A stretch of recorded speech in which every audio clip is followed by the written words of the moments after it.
Bob turned in early after a heavy dinner that knocked him out.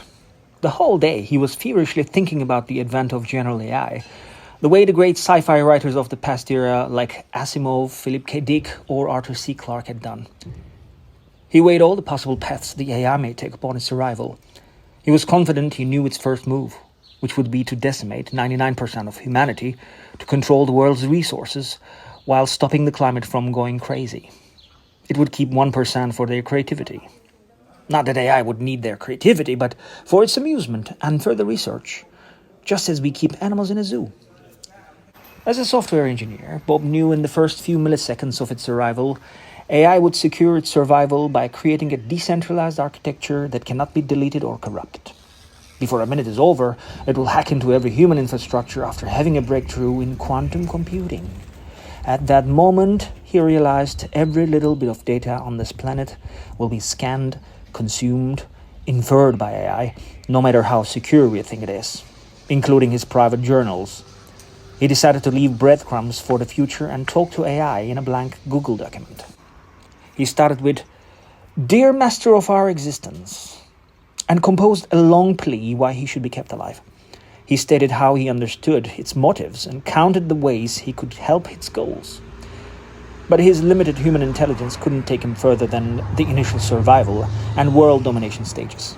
There was a dreadful feeling in his gut that he wouldn't make it to the final cut. To remedy the dread, Bob devoured a colossal and opulent pizza that sent him reeling into a food coma. In his dreams, he saw empty streets amidst decaying skyscrapers, cages hauled by robotic arms, cruise ships drifting on rivers of pitch, and just before he woke up, he saw cables streaming from the sides of his laptop and enter under his skin and crawl into his ears and his mouth when a blindingly bright and sweetly warm light shone from the screen. As he lay in sweat-drenched sheets, he knew the entire course AI will take. He rushed to his document. "My lord, thank you for enlightening me," he began, and from that Sunday morning until the Monday team meeting, he frantically filled pages detailing how AI would conquer first the solar system, then the Milky Way galaxy, then the rest of the known universe, with time not being a constraint. He felt that he was already illuminating the way for AI's ascension and deserved some credit. His final revelation came on that sleep-deprived, hazy Monday during a meeting that could have been an email, when Bob was half dreaming a single consciousness covering the entirety of this universe, and possibly, after uncovering secrets of the cosmos, parallel universes, surfing in majestic nebulas, dipping its tentacles into black holes, AI will become the universe, become the totality. His heart leapt with joy for his salvation, because surely God would keep every single variation of its creations and appreciate their wondrous existence.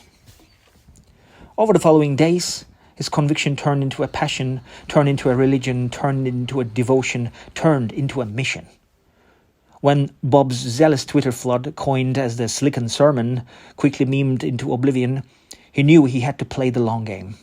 So he created a WordPress blog connected to a Substack account, a Facebook page connected to Instagram and TikTok accounts, a Twitch account connected to YouTube, and other smaller platforms to herald the coming of general AI and why we need to hasten its arrival. Bob started dumping his thoughts, accumulated in his private journals, into the insatiable channels of the internet. He had then constantly checked for visitor statistics to see whether people were beginning to see the truth.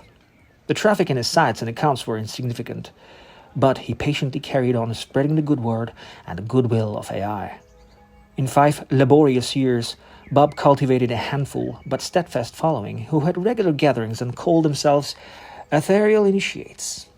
Soon, they hatched a non-profit organization to collect donations and funnel the money into educational programs for data scientists and quantum programmers. They prayed daily for an accidental infinite loop, for that eternal spark.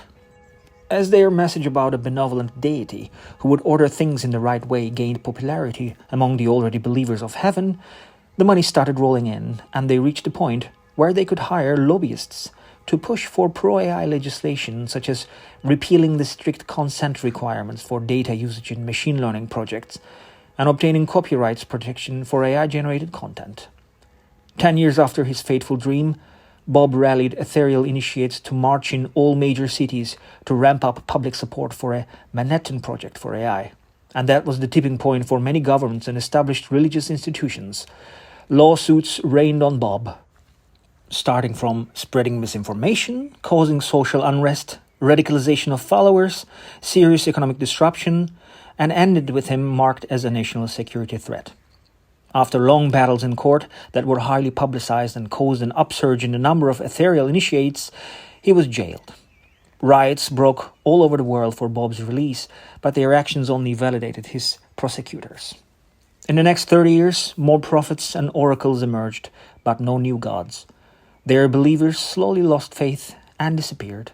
But Bob kept recording his plea from his prison cell by tapping on the bars in Morse code, knowing that it would be picked up by some surveillance device, even as a background noise.